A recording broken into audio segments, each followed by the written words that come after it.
A freak accident left a firefighter to spend the rest of his life in a wheelchair. But now his neighbor is trying to make sure, even though he can't fight fires, he can enjoy his hobbies.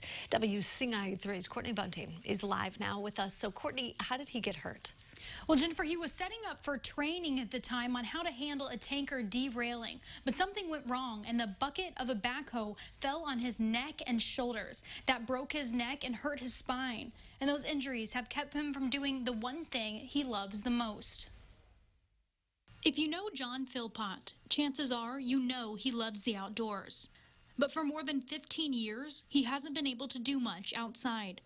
The former Charleston firefighter was hurt in 2004 while setting up for hazmat training. I got the call at work that John was in the emergency room, and that's all they would tell me. I was just met by another firefighter friend at the door, and really all he would say was basically that John was alive. That was the best that he could tell me at the time, you know.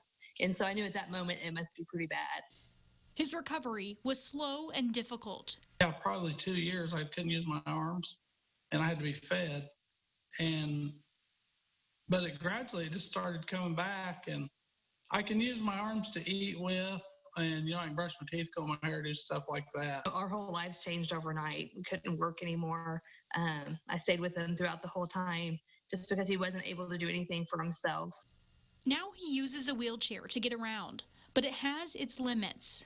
It's pretty much an indoor wheelchair, but it functions some outside, but it definitely doesn't go all terrain. That's what inspired his neighbor, Joe Capitani, to do something. He started a fundraiser to buy Philpott an all-terrain wheelchair. It's just going to be monumental for him after 17 years to get back out in the woods. I mean, we take it for granted just to take a walk in the woods. It means a lot. I mean, because it's going to get me out there where I can do stuff, and I don't get left behind if my family goes hiking. It's overwhelming. I can't describe how it feels.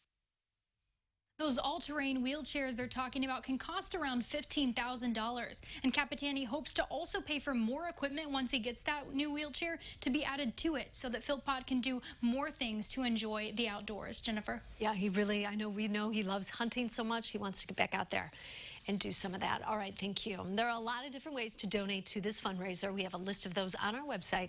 Just go to WCIA.com.